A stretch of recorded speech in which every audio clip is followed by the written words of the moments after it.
हाय, मैं पंकज श्रीवास्तव। आज हम आप लोगों को राज्यसभा के सीटों के बारे में डिस्कशन करते हैं। इसके पहले हम लोकसभा के सीटों के बारे में डिस्कशन कर चुके हैं, तो एक छोटा सा वीडियो होगा जिसमें राज्यसभा के सीटों के बारे में हम डिटेल्स में चर्चा करते हैं कि राज्यसभा के अधिकतम सीटों की संख्या और वर्तमान के सीटों की संख्या में क्या डिफरेंट है। तो आइए देखते हैं। देखिए, राज्यसभा को एक तरह से उच्च सदन बोला जाता है। यह आर्टिकल 80 के थ्रू परिभाषित है। इसका जो चुनाव होता है राज्यसभा का, वो अप्रत्यक्ष रूप से होता है।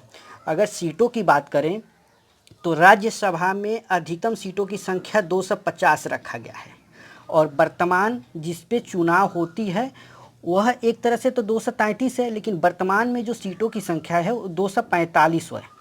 इसमें 12 सदस्यों को राष्ट्रपति के द्वारा मनोनीत किए जाते हैं। अब देखिए, अधिकतम सीटों की संख्या 250 में 12 सीट को राष्ट्रपति आर्टिकल 80 के 3 के थ्रू मनोनीत करते हैं। यह लोग जो आते हैं वो साहित्य के क्षेत्र में, कला के क्षेत्र में और समाज सेवा के क्षेत्र से रहते हैं। ये 12 जो है ये राष्ट्रपति क्या करते हैं, इनको मनोनीत करते हैं। बचा जो निर्वाचित सदस्य में 238, यह 238 को दो भागों में हम बांट कर देखते हैं, एक तो राज्य से, एक तो केंद्र शासित प्रदेश से।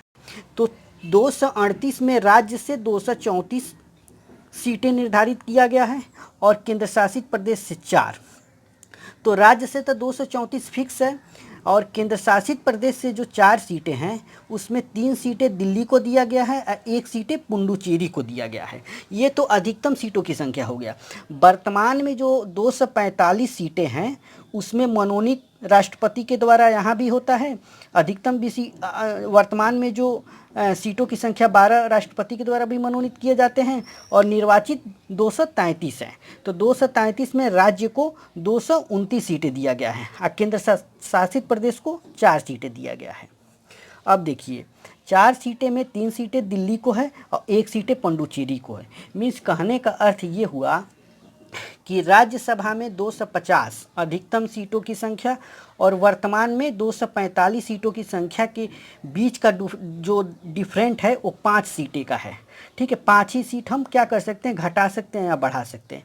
अगर एग्जाम में पूछ दिया कि वर्तमान में राज्यसभा के सीटों की संख्या में, वर्तमान जो राज्यसभा की सीटों की संख्या उसमें निर्वाचित कितने होते हैं, तो 233 होते हैं।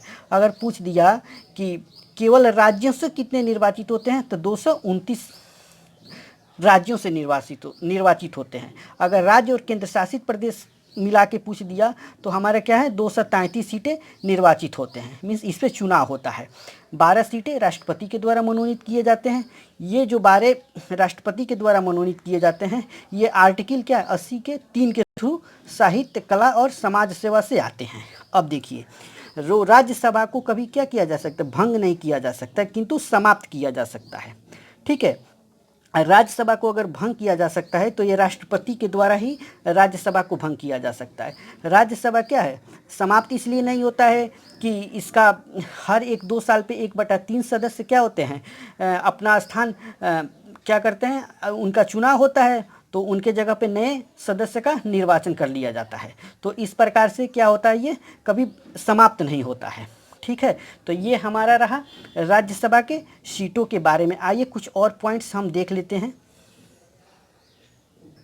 देखिए, आर्टिकल 83 बोलता है कि राज्यसभा क्या है, एक अस्थाई सदन है। ठीक है, इसको कभी क्या किया जाता है, ये समाप्त नहीं होता है। ये भंग किया जा सकता है लेकिन समाप्त नहीं किया जा सकता है। तो इसका जो चुनाव होता है, इनके सदस्यों का जो चुनाव होता है वह होता है एकल संक्रमण या मत पद्धति के द्वारा, जो कि राष्ट्रपति का जो चुनाव होता है उसी तरह क्या होता है राज्यसभा के सदस्यों का भी चुनाव होता है। तो अब सीटें के बारे में हम चर्चा कर लिए। अब अगले वीडियो में हम जब राज्यसभा के बारे में पूरी डिटेल्स के साथ चर्चा करेंगे तो उसमें हर एक पॉइंट्स को क्लियर करते हुए चलेंगे। तो आप लोगों को ये वीडियो कैसा लगा हमें बताइएगा। बाय।